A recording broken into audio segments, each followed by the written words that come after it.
नमस्कार, मेरा नाम मुकेश है और मैं आप लोगों को एनबीएफसी लोन और क्रेडिट कार्ड के विषय में बताना चाहता हूं, जो आप लोगों के लिए काफ़ी सहायक होगा और मैं उम्मीद करता हूं कि आप लोगों को ज़रूर सहायता प्राप्त होगी। जब भी हमें ज़रूरत पड़ती है, तो हमें लोन लेना पड़ता है, क्योंकि हमारी आमदनी इतनी ज़्यादा नहीं होती कि हम अपनी ज़रूरतों को पूरा कर सकें, जिसके लिए हमें साहूकार की तरफ या एनबीएफसी या बैंक की तरफ हमें रुख करना पड़ता है। लेकिन जब भी हम कोई लोन लेते हैं, तो अपने कॉन्टैक्ट डिटेल्स एनबीएफसी को या बैंक को हम सबमिट करते हैं। Aadhaar card, PAN card, bank statements, voter ID card हम बैंक को देते हैं, जिसके आधार पर अपनी इनकम प्रूफ भी हम देते हैं, जिसके आधार पर बैंक हमें लोन देती है। लेकिन कभी कभी ऐसा होता है कि हम अपने ज़रूरतों को पूरा करते करते अपनी ईएमआई को देना हम मिस कर देते हैं।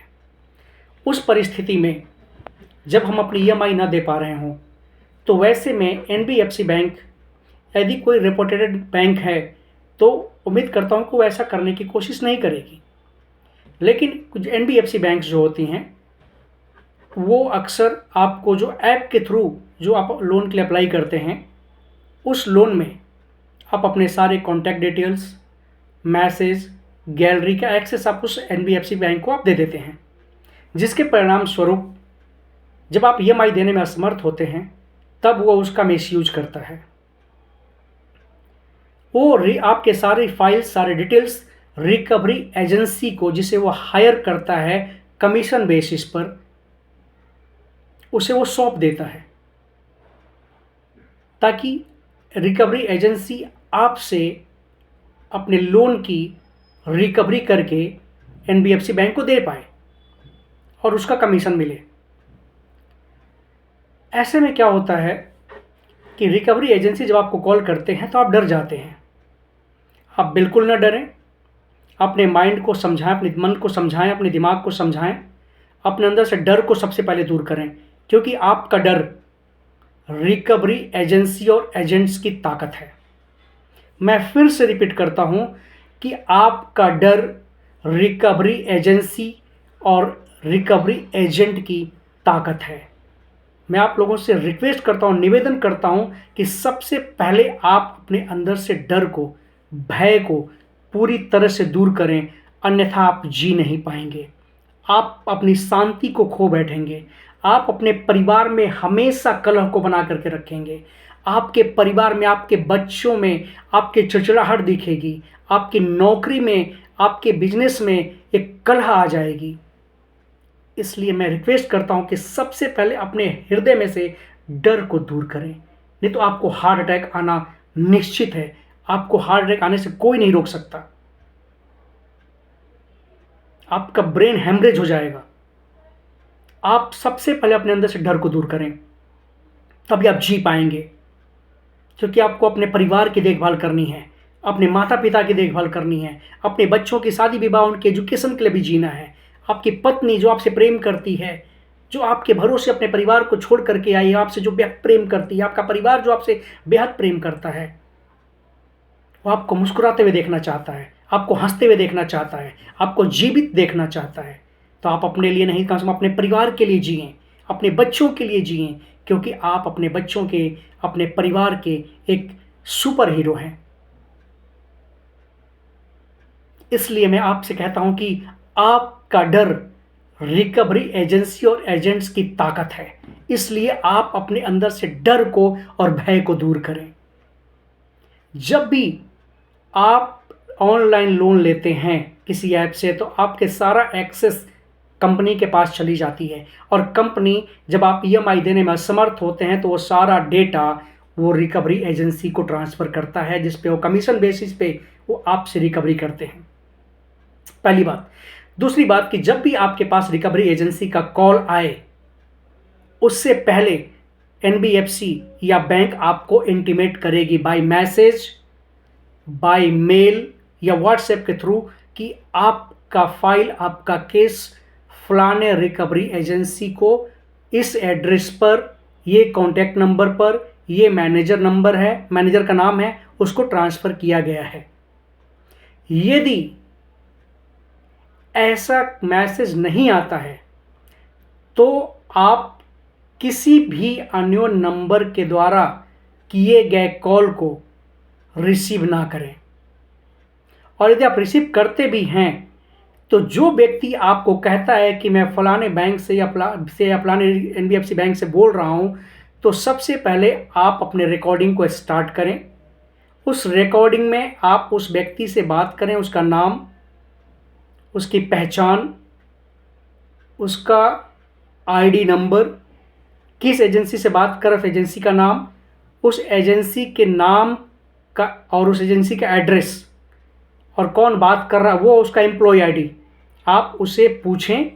और उसके बाद आप उससे डिटेल्स पूछें कि वो क्या कहना चाह रहा है। और जब आपके लोन्स की डिटेल्स वो बताए, आप उसे भी रिकॉर्डिंग पे रखें। उसके बाद आप उससे कहें, यदि आपके पास बैंक से इंटीमेशन आया है तो आप उस कॉल पे आगे उससे बात करें, और यदि नहीं आया है तो आप उससे बोलें कि आपने मुझे कॉल किया है, क्या आपको बैंक या एनबीएफसी ने आपको ऑथराइज किया है। यदि वो कहे कि हाँ किया है, तभी आपका डिटेल्स मेरे पास है, तो आप उसे कहें कि बैंक ने मुझे इंटीमेट नहीं किया, इसलिए मैं आपसे रिक्वेस्ट करता हूँ या करती हूँ कि आप मुझे उस रिक्वेस्ट लेटर को जो एनबीएफसी या उस कंपनी ने आपको दिया है, आप मुझे व्हाट्सएप पे फॉरवर्ड करें, ताकि मैं उस एजेंसी उस एनबीएफसी बैंक से वेरीफाई करूं। उसके बाद आप मुझे कॉल करें, फिर हम आगे बातचीत करेंगे। उसमें वो क्या होगा, वो चिल्लाएगा, गुस्सा करेगा, आपको अपशब्द कहेगा, आपको अपनी बातों के जाल में फंसाने की कोशिश करेगा। आप उससे अधिक बात ना करें। यदि वो आप उससे डिटेल्स मांगते हैं और यदि वो देने से इनकार करे, तो आप उसके कॉल को ब्लॉक करें। आगे मैं आप लोगों को बताऊंगा कि कॉल को कैसे ब्लॉक करनी है, पहली बात। और दूसरी बात कि यदि वो आपको धमकी दे कि हम तुम्हारे रेफरेंस नंबर पे कॉल करेंगे, और यद्यपि जबकि ऐसा होता भी है और लोग करते भी हैं, तो आप ध्यान रखें, तब तो आप और भी ना डरें, क्योंकि आपने किसी का रेफरेंस नंबर नहीं दिया है। आप जो एनबीएफसी जो बैंक होती हैं, जो एक्सेस की हुई डाटा जो होता है वो एजेंसी को फॉरवर्ड की जाती है। आप चाहें तो आप अपनी मानहानि का दावा सीधा डायरेक्ट एनबीएफसी बैंक के ऊपर और रिकवरी एजेंसी दोनों के ऊपर आप कर सकते हैं मानहानि का दावा। ये आपके लिए बेनिफिट है। पहली बात कि रिकवरी एजेंसी के बाद पास आपका डिटेल्स, आपका डाटा, आपके कॉन्टैक्ट लिस्ट गया कैसे। किसी भी रिकवरी एजेंसी के पास आपके कॉन्टैक्ट्स का डाटा कैसे गया, यानी कि उस एनबीएफसी बैंक ने उसके साथ शेयर किया है। और ये आरबीआई गाइडलाइंस और भारतीय कानून संहिता के हिसाब से ये गलत है। आपकी केस और भी मजबूत हो जाती है, और फिर आपका ना एनबीएफसी कुछ बिगाड़ पाएगी और नहीं आपका रिकवरी एजेंट्स कुछ बिगाड़ पाएगा। यदि उसने कॉल आपके रिलेटिव्स, आपके फ्रेंड्स को कर दिया और उनसे अपशब्द या गलत या उल्टा सीधा कोई बातें कर दी आपका नाम लेकर के, तो आपका केस और भी स्ट्रांग हो सकता है। ऐसे में आप एनबीएफसी कंपनी के खिलाफ खुद नोटिस इशू कर सकते हैं, और आप जहां पर जिस स्टेट्स में हैं आप वहां पर एफआईआर दर्ज करें, उसे मेल के द्वारा इंटीमेट करें, सारे रिकॉर्डिंग्स, ईमेल्स या जितनी भी बातें हुई है उस एजेंसी का नाम, आप उसके खिलाफ एफआईआर करें, और उसके बाद उस एनबीएफसी बैंक के खिलाफ आप एफआईआर रजिस्टर्ड करें और उसे नोटिस भेजें कोर्ट से कि उसने आपके पर्सनल डाटा को किसी और के साथ शेयर क्यों किया। आपके अपनी बदनामी के लिए, अपनी बेइज्जती के लिए आप उसके ऊपर मानहानि का केस कर सकते हैं, क्योंकि उस रिकवरी एजेंसी को सपने नहीं आए थे कि आपके कॉन्टैक्ट लिस्ट में ये चीज़ें थी, ये नाम थे, वो एनबीएफसी बैंक ने शेयर किया था।